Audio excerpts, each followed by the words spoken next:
Back after I was a visiting professor at Peking University in 1983, and that's the circumstance that brought me there. I didn't go there in search of art in China or something like that, though I'm very much interested in art. Everywhere I'm a philosopher of art and aesthetics and so forth.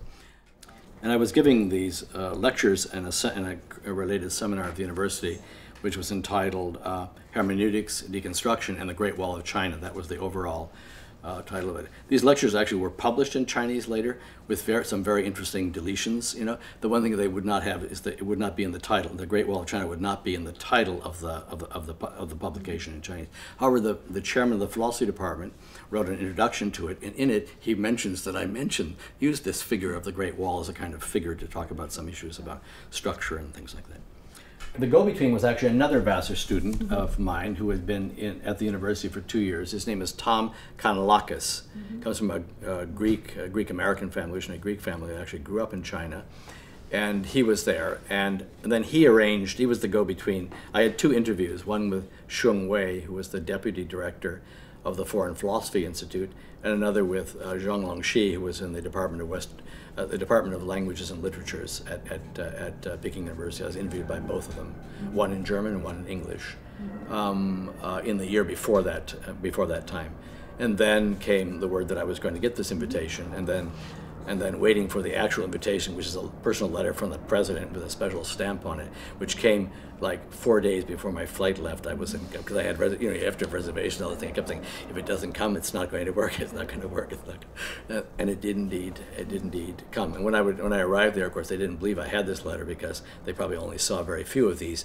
I was one of a handful of the first Western scholars to come to Peking University. I mean, there many did later on. Hilary Putnam from Harvard is one that I know came, and so, but there weren't very many, and whatnot. Right. So that was what brought me to the university. I was going there to give these lectures, and then I gave a seminar for graduate students in connection with the same topic, but supposedly at a more advanced level. Probably wasn't really, because their background was not, and their willingness to speak. That was a great difficulty in getting students to speak in seminars. In American seminars, students speak. It's expected that you do this. In Chinese seminars, I gather, at least certainly at that time, it was expected that you don't speak. Right. But I told my students in the seminar, there were like a dozen of them. I said I'm going to talk for about 10 minutes, and then I'm not going to talk anymore. I'm going to entertain some questions from you.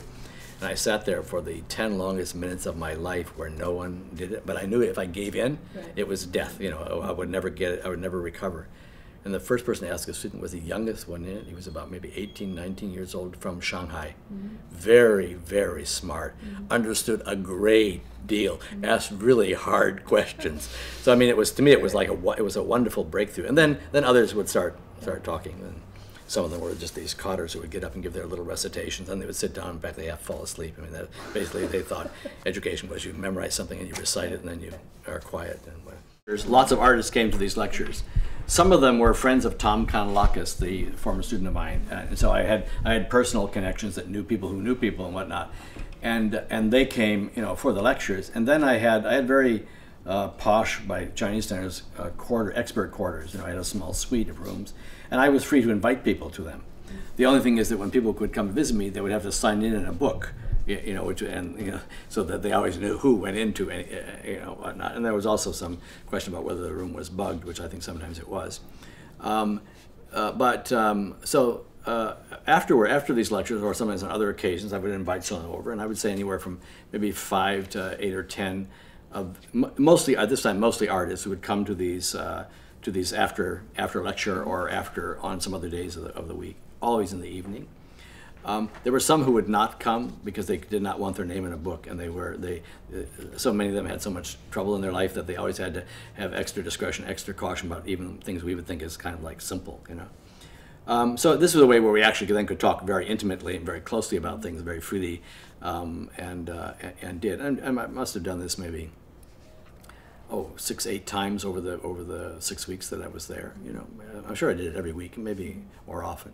We also went out to dinner together sometimes. I took them out to dinner because these are people with like no money, and in those days you could you could have a banquet for 8 or 10 people for $100 of fabulous food and everything, in sometimes not very fabulous places, but who cared? You had great people to talk with, and you had the most wonderful food, and it was very reasonable by, you know, it was easy for me to pay for it and whatnot. So that's how I got them to know them, how they came to me, so to speak, or in my way. But then I began going to them. That was the other side of it. This was far more difficult and far different mode of transaction, because basically I couldn't do this, or I couldn't do it without special permission, which of course would never be given, so you don't ask, and you know, and that kind of thing. So what we would do is, late at night, I mean like 9 p.m.-ish or something, it was sufficiently dark, we would have bicycles, and then we would head off into the neighborhoods, which only in those days had like 1 light per 3 square blocks, so it was like pretty dark, you know. People are leading you, so I'm very confident and I'm fine, but by myself I would not have been confident and fine at all, because you just couldn't even tell exactly where you were going. Then you get to the buildings, and then you can't turn on any lights, you basically go up dark stairs, and also sometimes you carry bicycles. It's like, it was a little bit of like hiking and working, you know. And then I kept thinking, my God, what am I getting into? I mean, I was willing to give it a try once. And then finally, the first time I was thinking back on these experiences with Zhang Wei's apartment. Okay. As soon as I got into it was a completely different world inside the apartment, okay? There were like about 6 or 7 people there. They didn't have too much lighting. They had some lighting, but it was very gay, very friendly, very warm atmosphere, you know. The walls were splattered, sort of like Jackson Pollock had been there and did a performance or something like that, kind of like on the walls, not on canvases and paper and whatnot. There was a lot of, the whole place was like being inside of a painting, you know, and then with these painters, these artists and everything. So then we had wonderful discussions about things and what they were interested in and what was going on. And so then I got to know them personally and also began to see some of their works, you know, for the first time. Zhao Gong's was another a place that I visited. His home, which was where with his parents, he was still, you know, I think he was like 18, 19 years old. And his parents lived in one of these compounds, one of the more old-fashioned one-story kinds. They had 3 rooms, which were a medium-sized living room, a minute kitchen, and an enormous other room. The enormous other room was Gong's bedroom and studio. That his parent, you know, he had a sister and 2 parents, you know. There were 4 of them. 3 of them slept in the living room, the medium-sized living room. Gong slept in the very large bedroom, because it was also their studio, and they supported him as an artist in that kind of way, even though he was like nobody at this time, really. I mean, a little bit of a somebody, but you know, it wasn't like, you know, but that was the explanation. They told me this was the explanation. Why did he have this room? Well, he had to have this room because this was for his painting and all this. He needed these spaces. It was amazing that they, rather than insisting that he do in a corner of the living room his work or something like that, you know. So, you know, I met his family on that occasion. His father had had a really hard life and had been imprisoned, but he was a very good cook, and he loved to fix food, and he was distressed if you didn't eat 6 pieces of whatever he gave you, you know, rather than 4, which is probably as much as you could hold, you know, and whatnot. So another place where a great social space, and you probably know this, is the Yuan, the ruins of the old summer palace, which are quite striking in their own ways. But it was a place of, it was the most free place in Beijing in terms of, if you got there, and you got there carefully by bicycles, and it had very, very high grass. The grass must have been like 5 to 6 feet tall. So once you got into it, you know, nobody, unless they came actually into the space literally where you were, could even see that there were many or any people there. And there were always people there, you know. So it was a scene of, like, you know, conversation, partying, and whatnot. It was there that I met for the first time Murray Sheng. He was in an army outfit, you know, on his crutches, and you know, and he spoke his own. He started jabbering, and because there are so many different accents and pronunciations in China, and people don't often understand them even across China. My friend Zhang Langxi and I, my translator, when we were going on the Great Wall of China, we were talking away, and then suddenly this group of Chinese went by, and they were talking very animatedly, and so he quieted, didn't talk, and then he listened to them for a while. And after they passed, I said, "So what were they talking about?" He said, "I have no idea." That to me was really, then I realized something about spoken Chinese. You know, even if you have a common language, it doesn't mean that you actually can speak with people. You know, you can speak with people who are in your area or whatever. So, but Murray Sheng had, so when he was speaking this kind of strange way, I thought, well, he's probably from, you know, this place or that place that I haven't heard people from before. And the answer was no. He spoke his own language. He had a private language that only he spoke, and this was very well known to everybody. So you're meeting this person who's like on crutches in a military outfit, and everyone obviously thinks he's quite a striking painter, and that part. And then later on, I visited him in his room. and saw lots of his ink paintings, and actually bought some of them, and he ended up in the show that I'm going to talk about a little bit. So I met Madashai, and I met others, as well there.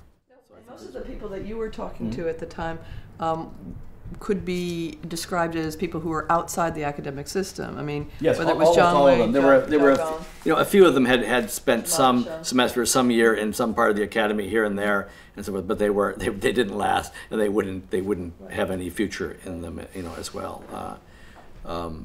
The memory of maybe turn to talk about the Ching Ching, about the stars, or stars. As I love to translate it as star and not stars, because it gives you something of the difference of it. You say stars, you already think you're talking about Hollywood or something like that, and that's of course not the significance it was. It was the significance of is tiny pinpoints of light in utter darkness. That's what it's not a glorious, glamorous signification. It's actually a tragic signification of the tiny pinpoints of available light. So, and the memory of them was of the main events of 1979-80 on that were quite vivid when I was there. I think I told you this curious thing, kind of premonition, when I flew on the airplane from Hong Kong to Beijing. Just like there are airline magazines. They're in the pocket in front of you, kind of thing. Usually are not very interesting, kind of thing. There was an article in it which was called "The Show That Twice." The art exhibition, something that twice took Beijing by storm. And so I read actually a little kind of, and it was not a bad, it was written by someone who actually did understand something about it and wasn't just, using it as fodder for some, doctrinal statement or something like that. And so I actually had some inkling about what that had been, although I didn't realize that I was actually going to meet a lot of the members of this very group, and that's what it turned out in sort of in retrospect. And listening to them tell the story of how there's kind of the official renderings, but listening to them tell the stories of what happened is always a little bit different from when you read, even in the more up-to-date current summaries. Was this question of the albums? Besides the two events were the events of hanging the works on the park fences outside of the museum, and so forth, which of course was had no authorization to do it.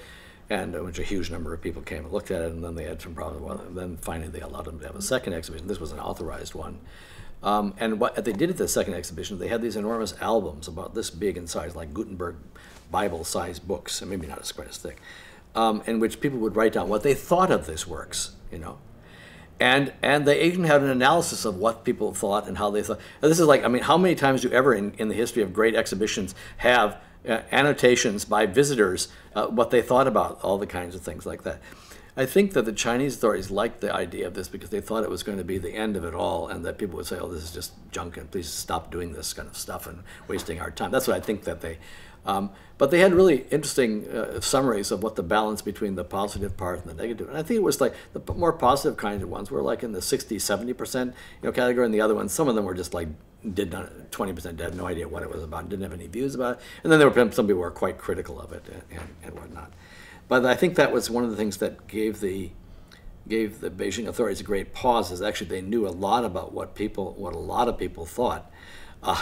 And it concerned a lot of people. So this was, even though they were just a tiny little group and all this kind of stuff, it actually had a very big voice box, because of all these things. I think that both interested them, the authorities, and also I think it alarmed them, because what could come out of control, or what the and of course, as you know, the story doesn't end very happily afterwards. It wasn't the continuation of let a 100 blossoms bloom and so forth. It was basically kind of like shut down. It was impossible for a long time to have any other kind of more greatly permitted public type of exhibitions. The exhibitions took place only in your rooms, the ones I was telling you about. One of the sort of sad and amusing examples Zhang Wei told me was, he belonged to a group which is called the is it Wu Ming? Means nobody group. The Wu Ming. No name group. The no name group, right? So one time, after trying to get permission to do this, and then they were always being refused on a routine basis, they rented a small place on the end of a cul-de-sac, and they spent all day cleaning it and painting it white and everything and then the next day they were going to install the works, right? and the next day they arrived, there's a gigantic padlock on the door.